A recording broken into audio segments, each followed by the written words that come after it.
air conditioning still not fixed. Love it. Oh, goodness. Do we have an electrician in the house?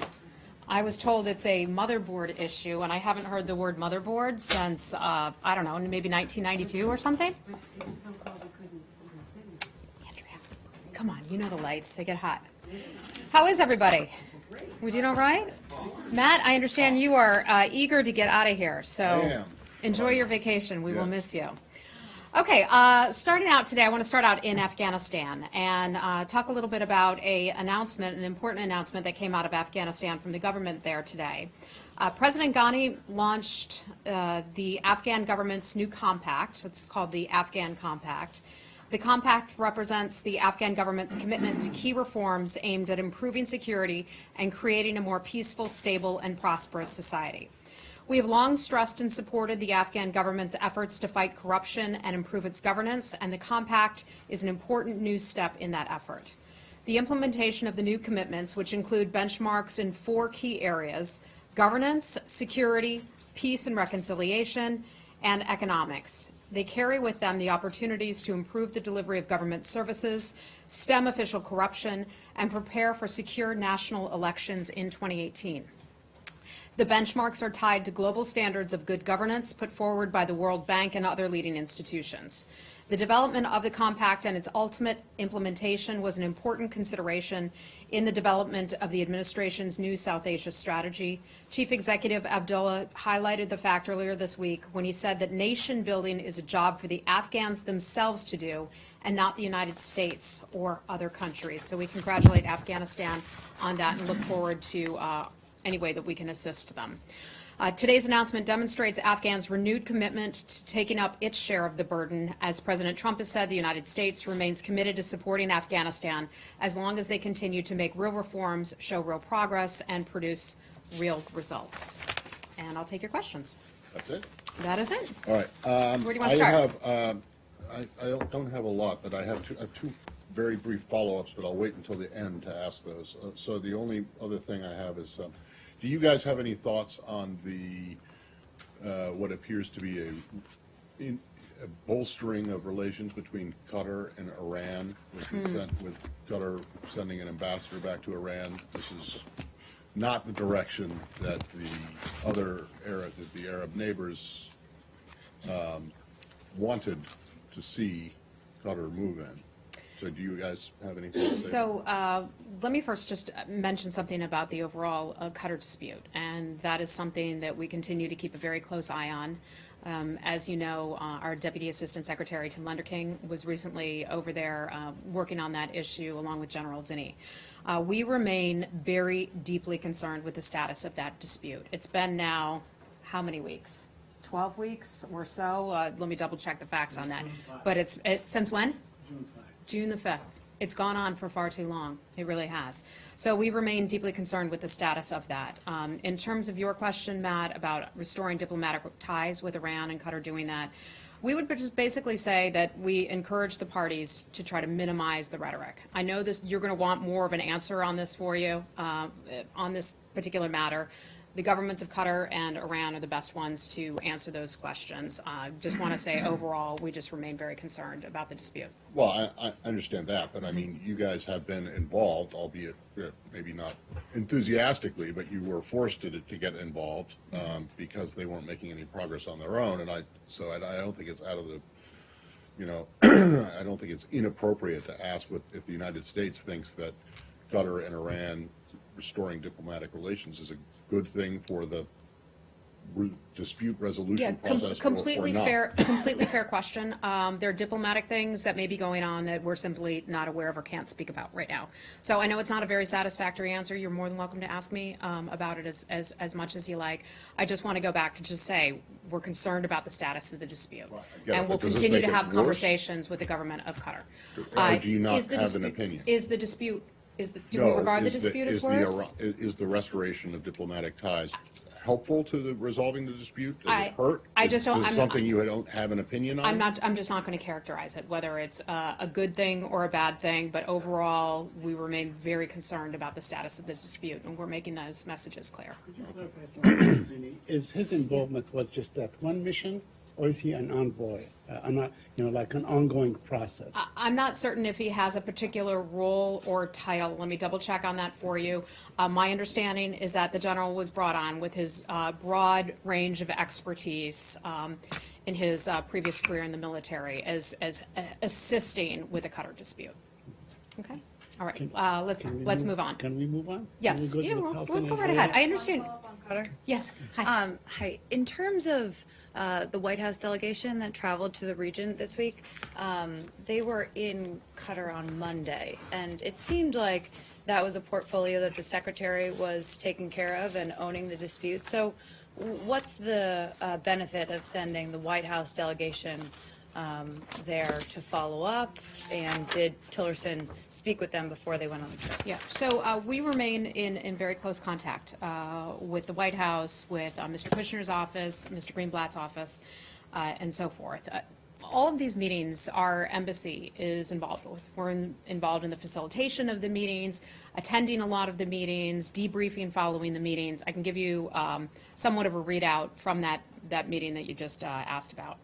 On August 22nd, 2017, Senior Advisor to the President, Jared Kushner, Special Representative for International Negotiations, Jason Greenblatt, Deputy National Security Advisor for Strategy, Dina Powell, and Deputy Assistant Secretary for State for Arabian Gulf Affairs, Tim Lenderking, met with Emir Sheikh Tamim bin Hamad Al Thani of Qatar and his senior advisors to talk about advancing President Trump's goal of a genuine and lasting peace among the Israelis and the Palestinians. The parties discussed the importance to the peace effort of countering terrorists and extremists, improving humanitarian situation in Gaza. The two sides affirmed the close relationship between the United States and Qatar and committed to strengthening the relationship and close cooperation.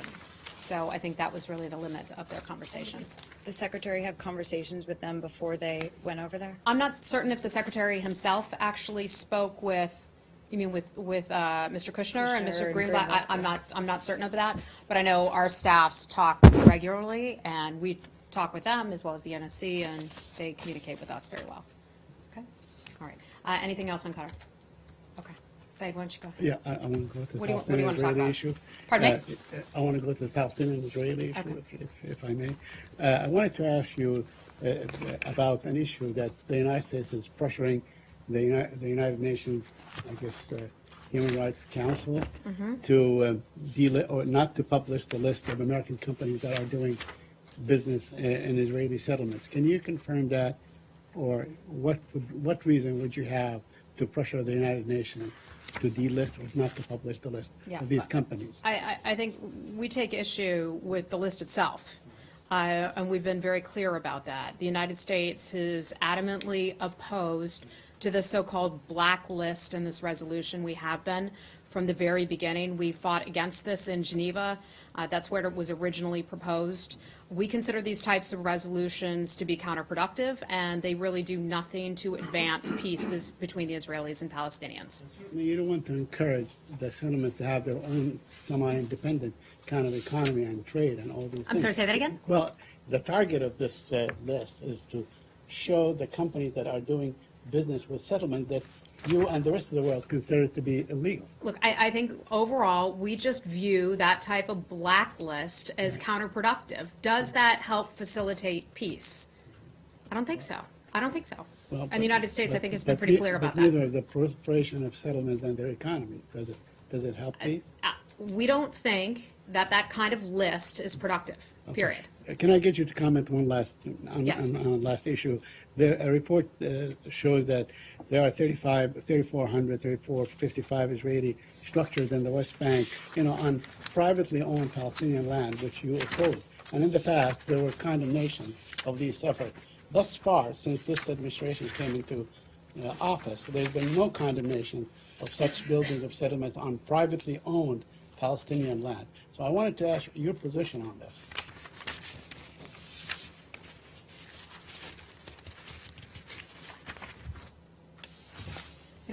I think in terms of building on land, it gets back to the administration is committed to doing what it can to try to advance peace. The president, as well as others in the administration, have said repeatedly, and I feel like I get this question every single day from you, that unrestrained settlement activity does not advance the cause for peace. We'll leave it at that.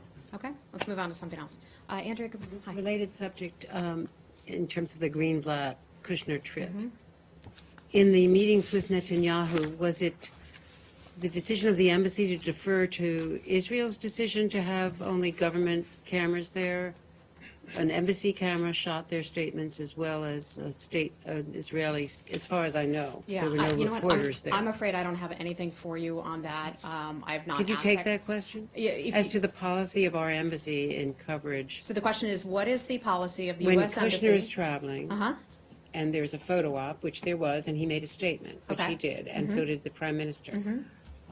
What is the policy now, to only have so-called fake news by the government cameras cover that, I'm sorry, rather than whose cameras journalists? covered this? A camera, I'm told, a camera from the embassy, from the American embassy, and a camera So from an the Israeli official, government. an official photographer? Right, shooting statements that made it look like they were press statements. I was not there, so I'm taking this off of. Yeah. I'm not aware of this report. I can't confirm that that took place, but I can certainly look into that I'd like for to you. know what the U.S. I will Embassy's look into that. policy I will is look into when that for you. Kushner is traveling I and will- making statements. Yep, I'll look into that for you, certainly. Okay. Hi, Lori. My What do you question- want to talk about, Iraq? Actually, no, Syria. Oh, right. The UN reported earlier this month that 2 shipments have been intercepted in the past half year from North Korea to a Syrian government agency responsible for chemical weapons production. Can you provide more details on those shipments? And do you think that are your efforts to isolate North Korea and prevent Syria from manufacturing using chemical weapons effective, or you think there are problems with that? So a couple things on this. This is a confidential report. This was put together by the UN. It is, hold on a second, I have some more information on this. I'm looking in the wrong place. Give me a second for you.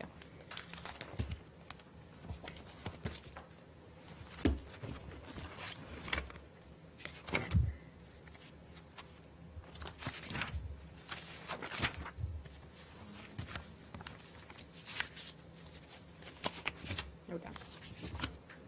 Okay. So that report, my understanding is that it will be released eventually by the United Nations. So US UN will have to provide all the specifics on that report. But as a general matter, I can say overall that we would applaud the work of this particular committee and its work to try to hold North Korea responsible or accountable. We continue, and we talk about this a lot, to encourage member states to provide that committee with information on the DPRK's attempts to circumvent UN sanctions. So there are the sanctions against the DPRK. If, in fact, this is true, what is being reported, that would be a very grave concern to us. And follow up on that, the Washington Post has a big article, which you doubtless saw, saying that the real motivation, energizing motive for this dispute with Egypt over financial aid was really Egypt's dealings with North Korea. Is that true? Is that accurate? So, I mean, what I can tell you about that is that we've long talked about concerns about democracy, about human rights. We have long listed our concerns about Egypt and the direction that it has been going in. As it pertains to DPRK and Egypt, we continue to work with our allies and partners. Egypt is one of them. We have conversations with Egypt and many other countries around the world about the need to isolate the DPRK. And we do that because we recognize that countries around the world that do business with North Korea enable money to go into North Korea's illegal nuclear and ballistic weapons programs. And that is a huge concern of ours, and it's a huge concern to the international community as well. We have a deep and multifaceted relationship with the country of Egypt. We have a lot of areas of close cooperation, but DPRK overall, as a broad matter, is a big concern to the United States.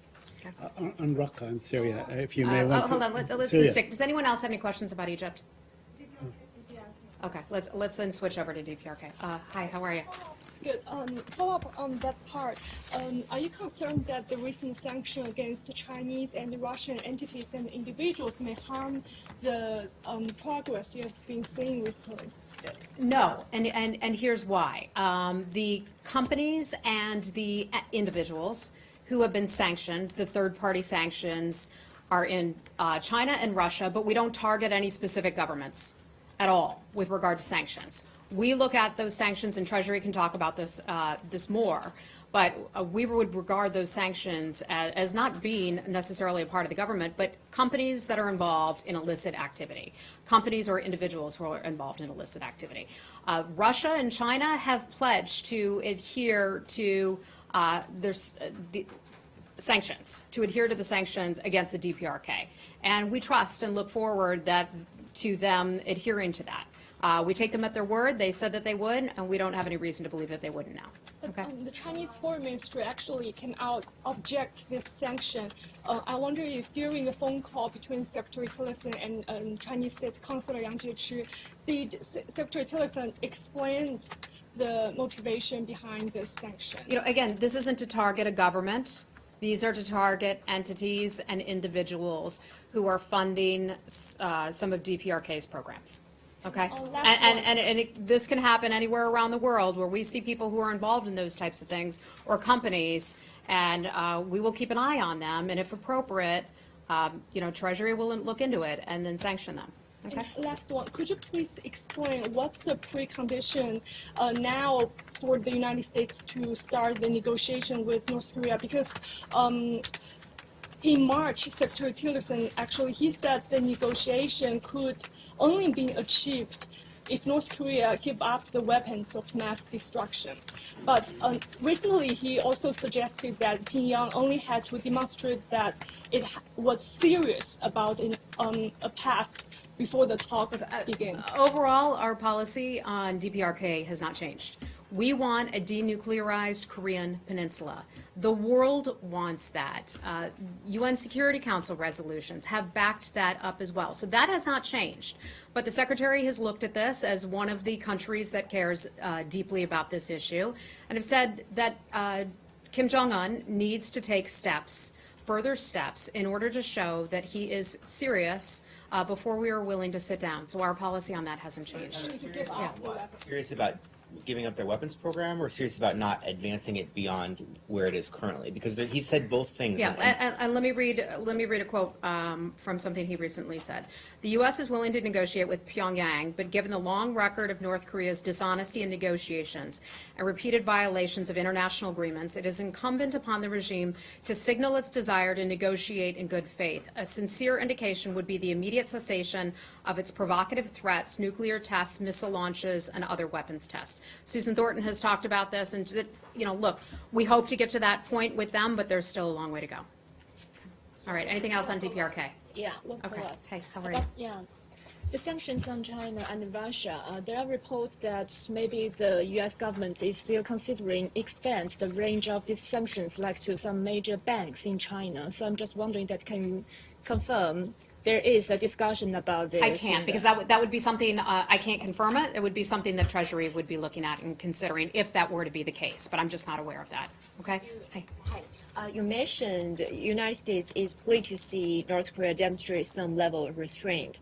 But at the same time, we can see the joint military exercise between U.S. and South Korea. So we know this is like pre or planned before, but have you ever thinking about if counsel this kind of joint military exercise that would be beneficial to regional stability? I feel like I keep getting this question again and again and again. These exercises with South Korea, or any of our allies for that matter, these have been done for decades and decades. In particular with South Korea, which is ongoing right now. I suppose that's why you're asking me about that. We've been doing it since 1953. And this is something that we do for military readiness. It's something that we do to our ally, with our ally. As you know, we have a very close relationship with the Republic of Korea. It's a combined command and control event. It's designed to improve the alliance's ability to defend the Republic of Korea we also have 17,500 U.S. service members who are serving and participating in that. There are 3,000 who are involved in this coming from off peninsula. These are regularly scheduled. It's an annual exercise that we do all the time. It comes with many months of planning. But to suggest that our activity with our ally of the Republic of Korea is in any way equivalent to the DPRK's actions is simply false. Okay. All right. Anything else on DPRK? Yeah, I have just Yeah. on Hey, DPRK. Dave. Thank you. The Secretary spoke of a measure of restraint that he wants to acknowledge. It's true that there haven't been any missile tests or nuclear tests since the new round of sanctions. But this week they did release a round of propaganda photographs showing Kim Jong-un and what we would describe as missile scientists and commanders, and there was various missile paraphernalia in these photographs and diagrams on the wall. Yeah. Does that give you cause for concern? Is that provocation, even if it didn't involve an actual firing? You know, I'm glad that you refer to it as a propaganda photo, because it's, simply what it is. We don't know that the timing, we don't know the timing which that photo was taken. We don't know if it's an old photo or if it's a recent photo. We don't know if that photo was taken before the Secretary's comments or after the Secretary's comments. Sometimes there's a lag time between things that are said here and things that get posted in the DPRK. We consider it overall a good first step that there haven't been any missile launches or testing for three plus weeks or so, but we need to see more. You need to see more nothing. We need to see them take more action, more or inaction in that instance. Okay, but this gets back to I remember when I first asked this the other day, Yeah. and you made the kind of joke about you're going to reward your kid for not stealing a cookie. Yeah. But isn't that what this is? In what way? Well, I mean, if you're willing to talk with them as long as they don't do something. No, we're not at that point yet. So I don't want to get ahead of activities or forecast what's going to happen in the future or talk about hypotheticals. We need to see more action, more serious action. So they actually have to do something, just The not point is, do they need to nothing. take steps in the right direction, okay? It's been 3+ weeks since they haven't done any missile launches or missile tests. We're pleased with that, and we'd like to see that go on more, but they need to do a lot more. Okay. During Okay. this period, has Ambassador Yun been able to speak to Mr. Park Chung-il or any of his colleagues at the North Korean delegation in the UN? I don't have any conversations, calls, or meetings to provide you right now. Because there aren't any, or because they're I don't have any. Okay. Okay. Just And one of the just problems one- with it being hot in here is everybody gets one- sleepy. Okay. Just one Okay. clarification. Connor Howard, you want to talk about Cuba? Okay. Quickly, Staying on North Korea. just a Pardon me clari- one second. I'll do North yeah, Korea. just then a I'll move on. clarification. How are you confident that China will honor the latest sanctions against North Korea? It hasn't done in the past. And what about the monitoring of the commercial corridor between those two countries? The coal is going, everything, So how are we going to be confident that, yes, this time China is honoring? China has talked about how it intends to do that. We have to take some of our partners at their word. The situation, and I think many nations want stability in the Korean Peninsula. Many nations understand the threat that the DPRK faces. Let me read to you just a little bit from Secretary Tillerson when he was in Manila, and he was referring exactly to this with regard to the Chinese. He said, we had discussions in Manila about this situation. He's referring to the Chinese and also the Russians. He said, I know they're having talks as well with representatives from North Korea. I think that is evidence that they have very good open channels of communication to be able to talk to the regime of North Korea, and we hope that they will be encouraging them to stand on their program and abide by UN Security Council resolutions which both China and Russia have voted for in the past. I'm hopeful that they can use their influence, and I think they do have influence with the regime, to bring them to a point of dialogue, but with the right expectation of what that dialogue will be. So there are ways that, certainly other nations can reach out and communicate their messages to the DPRK. So we're taking China at its word right now. Okay, Connor, go right ahead. Yeah. So yesterday you said that the State Department had brought medical professionals down to the staff in Havana. I'm wondering if you can say whether or not one of those doctors was one of the Americans who has been injured by the activity. I am not aware of that. I'm not aware of that at all. This is the first I'm hearing of that. So it's exclusively U.S. diplomatic personnel who have been injured and have these symptoms. My understanding is that, again, my understanding is that the people who experienced these symptoms were U.S. government employees who were there working for the U.S. government. Okay. And then just as well, I've heard from some senior officials here that Cuba has been responsive to the U.S. request for an investigation. Would you say that the Cubans have been working with the U.S. on the investigation? Or is that an overcharacterization? I don't know, responsive, working with, But it's not a joint investigation with the two. I don't believe it's a joint investigation. The U.S. government is investigating this. We have multiple agencies and departments who are involved in this and take it extremely seriously. We were talking about this yesterday. This is something that we have not experienced in the past. We are working very hard to try to take care of our folks who are there. They're on official duty and trying to provide them all the care and the treatment and the support that they would need. And then just one last question. Yeah. I'd asked yesterday, but you ran out of time. Can you say whether or not the attacks are ongoing still?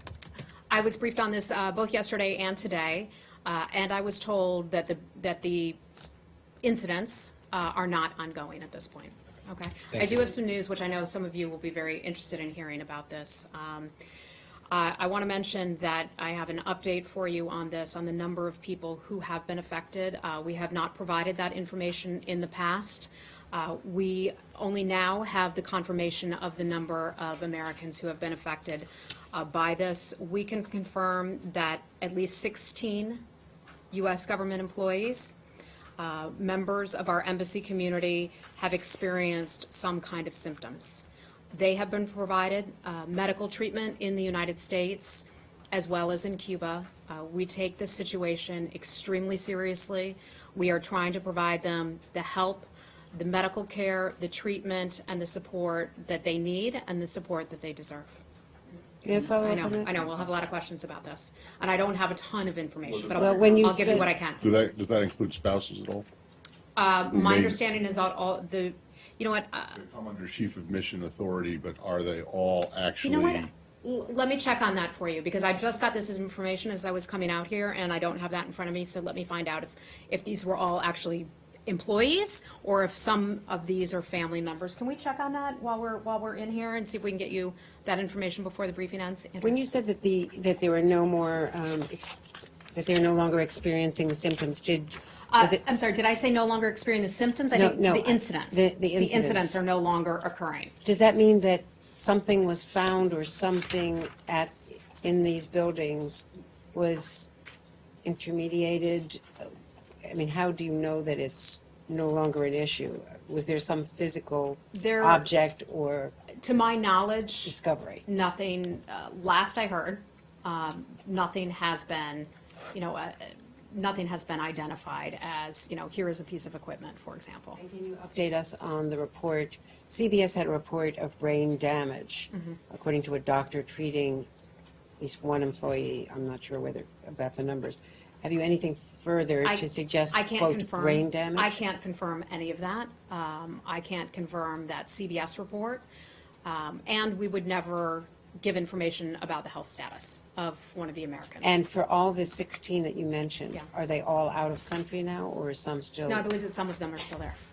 When you say at least 16, could that number climb? All I have is, and again, this is information that I got just as I was coming out here, at least 16 members. That number could change. Can you say anything on the record about what you think happened to them at this point? Well, we've talked about this before. I Do you think, have any new information you no, can share on that? I don't. I don't have anything new for you. What I've said in the past, that these incidents started taking place late in 2016, that we know our Americans started experiencing some symptoms started reporting them into embassy personnel. We started investigating, and eventually we, got to this point. Okay. All right. Hi. But there are also reports that these same victims of attack had also had cars vandalized, homes broken into, pets poisoned. Can you confirm that these same individuals were harassed in different ways? Yeah, I don't have any information on that for you in particular. As a general matter, I know that various governments have seen that kind of behavior from the Cuban government in the past, but again, we're not assigning responsibility at this point.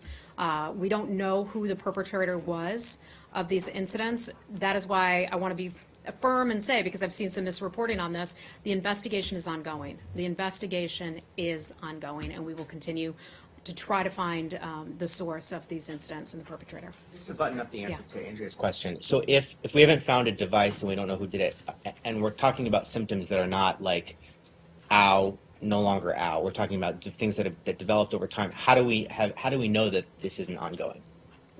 How do we know that it's not? Because we talk with our staff and we talk with the medical professionals. And what percentage of the embassy family are 16? Matt asked that question. I said, we'll see if I can get you something on that. I don't know. Again, this information was just given to me as I was coming out here, so let me try to see what I can get for you. I may not be able to provide you an answer, but I will do my best to do that. And the U.S. government employees, are they all U.S. citizens? Yes. Okay. Hi, how are you, Ilhan? Doing Nice to fine, see thank you. Okay. And then we have to wrap it up. Because I see. Okay, let's go to Ilhan, and I see some of you falling asleep in here in the heat. Taking a little nap in here. It happens to me too. In Turkey today, local court issued another arrest for American pastor Brunson, who has been mentioned by President, Vice President, and recently by the Secretary of State. Yes. And he is accused of attempting to abolish Turkish Parliament, change of constitutional order, and spying accusations. What that means is that it doesn't seem he's going to get released anytime soon, even if the other arrest warrant is perished. Do you have any comment on this recent? Yes, so you're talking about Pastor Andrew Brunson. That is a case that people here follow very closely. Some of our bureaus, I've had numerous conversations with them about his case. Pastor Brunson has not been forgotten. The safety and security of Americans is one of our top priorities here at the State Department. Secretary Tillerson has spoken about this, about Pastor Brunson, who's now been imprisoned for about 10 months now. He was taken into custody back in October 2016. The Secretary said this: the United States continues to advocate for the release of Pastor Andrew Brunson. He's been wrongfully imprisoned in Turkey. We take this issue very seriously. We take our obligation to assist U.S. citizens abroad very seriously. Since Pastor Brunson's arrest, our consular officers have visited him regularly. They continue to do so. I will see if I can find a date of his last consular visit for you. I do not have that, though, at my fingertips. We continue to provide appropriate consular services to Mr. Brunson and his family. He does have an attorney who may be able to answer some additional questions about his legal case. Final one, there are about a dozen or more American and Turkish American citizens in Turkey prison since the last coup attempt. How do you assess in general Turkish policy regarding these issues? Have you been able to provide consular services other citizens, or are you happy with anything changed recently on this? You know, there have certainly been some instances of delays or denials of consular access to some of our U.S. citizens who are in Turkey who've been detained or arrested by security forces. Some of them are also dual nationals who possess Turkish citizenship, and some of that all continues. So we just want to remind folks that in accordance with the the Vienna Convention on Consular Relations, the United States has a legal right to access our U.S. citizens who've been detained in Turkey and who do not also possess Turkish citizenship.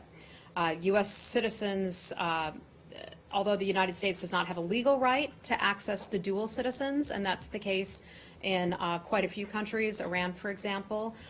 U.S. Turkish citizens detained in Turkey, and we continue to press for access to them. Okay. All right, guys, we're going to have to wrap it up there. Can I get Matt, go right ahead. I'm just wondering if you had anything, any response from the Cambodians to your message the other day, or if there's any, have there been any developments, improvement, or regression in the situation? That, and then secondly, well, Can we do that one first? yeah. Okay. So just a couple things, since you asked and are interested in that, and we have a lot of concerns about the situation in Cambodia. I was able to put together sort of a list of some of our meetings, some specifics, ways that we've reached out to the government of Cambodia to express our concern about what they're doing with regard to newspapers, publications, Radio Free Asia, Voice of America, and the organization that you used to work for as well. A couple things here. Our ambassador has had numerous meetings. The most recent one was on August the 22nd. In which he met with the head of the Cambodian Tax Authority to urge Cambodia to avoid the perception and the reality of using the tax code in a biased fashion against entities they perceive to be as their enemies. We talked about this yesterday, where they're imposing exorbitant taxes on these entities. It seems to drive them out of business. So that is a huge concern of ours. He also had some meetings back in June with the Prime Minister. They talked overall about freedoms in Cambodia, including freedom of the press, democracy, and so forth. Our Undersecretary Shannon has had meetings on this issue here in Washington. He met with the Foreign Minister. I can't remember if we talked about that at the time, but they talked about our commitment to democracy. So these conversations is just a sprinkling of a few that have taken place. The Secretary has written to the Foreign Minister about these types of issues and our concerns. He wrote to them earlier this spring. Have they given So these conversations are certainly ongoing. Do you know, to the best of your knowledge, have the Cambodians given you any sense of where they got the idea that journalists or news organizations would be the enemy? No, they haven't. No? They haven't, not to my knowledge. Even after what I told you the other day? Even after what you told me the other day, certainly. Okay. I just don't have anything for you on that. Okay, and the second follow-up is on, now you have a week now, this is Russia, before the, and I'm just wondering, have the staff reductions begun? Because it would seem, the clock is ticking. Right. Just to sort of reiterate some of the points that I made yesterday, we consider this to be regrettable. This was not our choice to have to reduce the number of U.S. staff and U.S. personnel serving in Russia. Not only does it affect our employees and people who are simply trying to do the work of promoting democracy, helping Americans, et cetera, overseas, but it also hurts Russian citizens. We have many Russian citizens who work for the United States as locally employed staff. They will now be out of jobs. President Putin claims that he cares about the economy in Russia. That's a funny way of showing it, caring about the economy by putting your people out of work. The Russian government knew the impact of these staff cuts and the impact that it would have. We have until September 1st in order to, that deadline, in order to get back to the Russian government about our next steps. To answer your question, in terms of Americans, yes, some of them are now being brought home and are in the process of that. Okay, maybe, is it, I thought that the staff, the reduction in staff had to be done by September 1st. Is it your understanding that you just needed to reply to the Russians by September 1st? We have said that. Maybe I might have this wrong. I'm not sure, but we have said we will respond by September the 1st. Right, I had been under the impression that your response was going to be pulling the reducing. That's a good question. I'm not sure. Let me Okay. let me double check that for you. Thank you. Okay. Thanks. All right, guys. Everybody, thanks a lot. And if anyone's off next week, have a great vacation. I'll be off next week. So, but we will try to bring you briefings and other people who can fill your newspapers and all of that, publications and everything. You're on. Okay. We're on vacation together? Okay. All right. Everybody take care. Thank you.